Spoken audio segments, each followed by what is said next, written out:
प्रितीच्या भाव भयणीनो तुमकां सगळ्यांक देव बरो दीस दिवं म्हणटा. आयज शुक्रार आनी आयचें शिवर्तमान जावन आसा माकूचो 3रो विसवोर बोर्ड 13 ते 19 पर्यंत. मार्क चॅप्टर 3 वर्सेस 13 to 19. आनी आतां आमी पयलें देवाचें उतर आयकुया.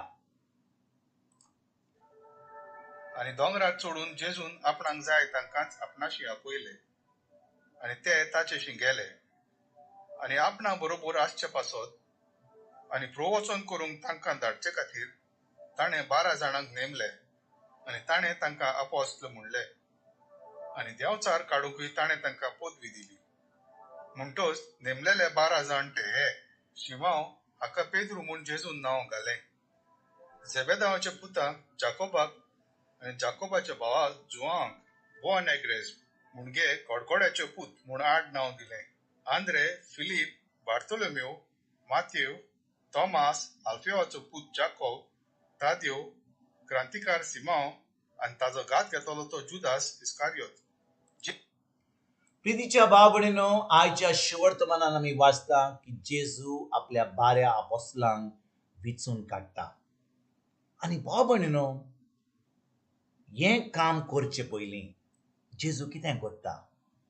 जेजू एका दोंगरार चडून वेता, थिंचर आख्खी रात आपल्या बापाशी मागणें करता आनी आख्खी रात मागणें केल्या उपरांत ताका बापान कितें सांगलां तें आयकोन तो आतां आपल्या 12 आपोस्तलांक विचून काडटा.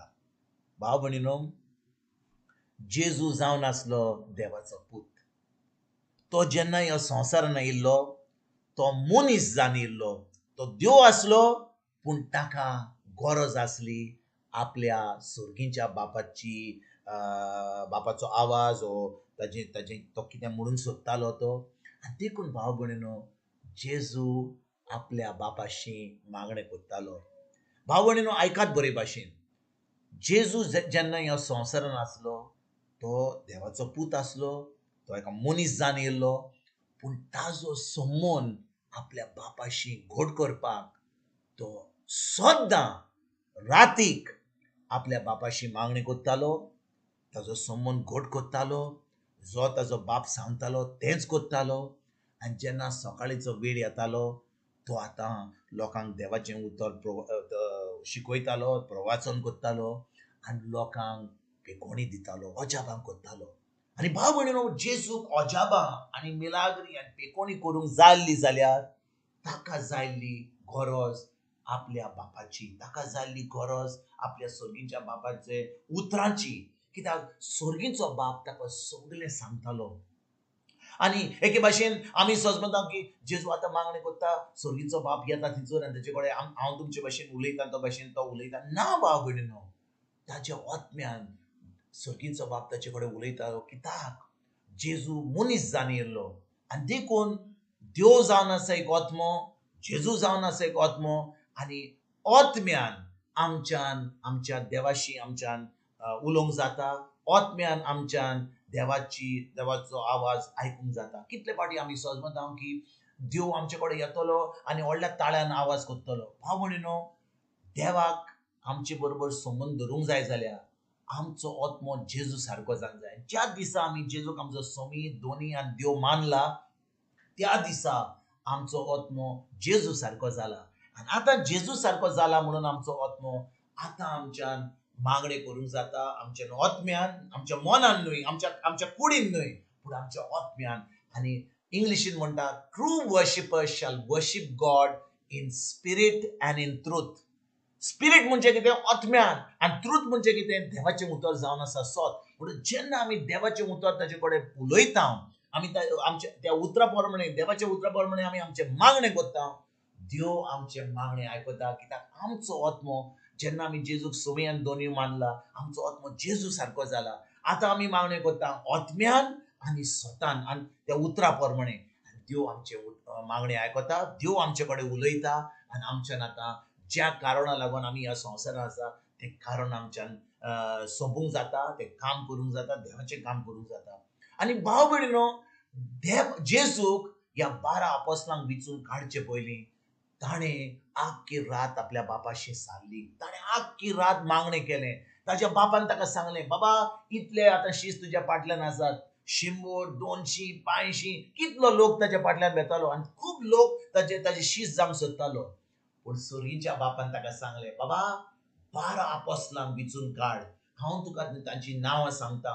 जेन्ना ताका सुरयेच्या बापान सांगलें, बाबा ह्या आपोस्तलांक वेंचून काड, जेजू आयलो, मागणें केलें आनी सकाळीं जाल्या उपरांत ताणें ह्या 12 आपोस्तलांक वेंचून काडले आनी त्या 12 आपोस्तलां मदें एक जो जेजूचो घात करपाचो आसलो, जुदास इस्कारियोत म्हणून, ताकाय वेंचून काडलो. भाव आमी समजता की जेजून मागणें केलें जाल्यार इतलो ताजो संबंद देवाशी घट आसलो जाल्यार तो ताणें जुदासाक कित्याक वेंचून काडलो?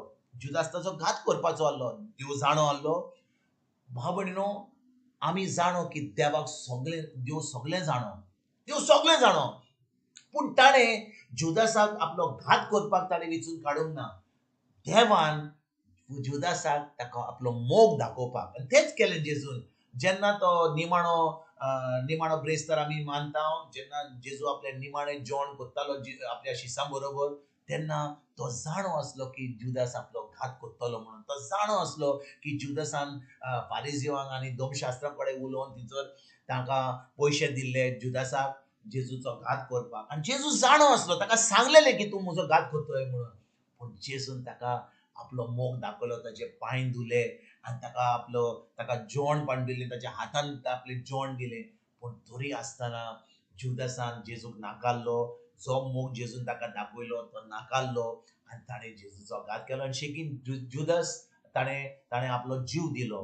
पूण भाव भयणीनो, आयज आमी जेन्ना हें उतर देवाचें उतर शिकता, ताजेर नियाळ करता, आमकां कितें कळोन येता की जेजू ह्या आपल्या आपोस्तलांक वेंचून काडचे पयलीं आख्खी रात आपल्या बापाची मागणें करता.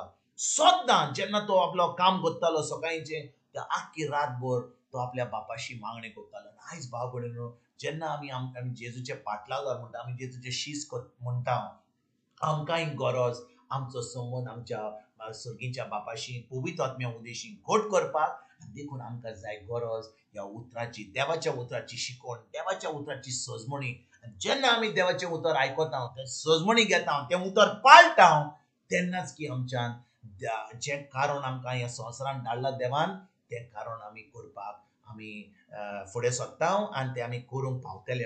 कित्याक आमकां तो आवाज, आमकां तें जें काम करूंक जाय, आमचो सुरगीचो बाब आमकां कोडीत करतलो, पवित्र आत्मा आमकां कोडीत करतलो, देवाचें उतर आमकां कोडीत करतलें आनी आमी आतां सजमतले की आमचें कारण कितें तें. आयज भाव भयणीनो, उतराचेर पोत्तून आमी नियाळ करुया, वाचुया आनी जें आमकां देव सांगता तें ताच्या उतरा वरवीं तें आमी करूंक आमी आयजतान फुडें सरुया. तुमकां आनी तुमच्या फॅमिलीक एक बरो दीस आवडेता आनी पोत्तून तुमचे कडेन उलोवपाक फाल्यां हाजीर जातलो. तुमकां सगल्यांक, तुमकां आनी तुमच्या फॅमिलीक आमच्या सरोंडारात जेजूची कृपा, आमच्या सगळींच्या बापाचो मोग आनी पवित्र आत्म्याचो एकवट तुमकां सगल्यांक हांव आवडयता.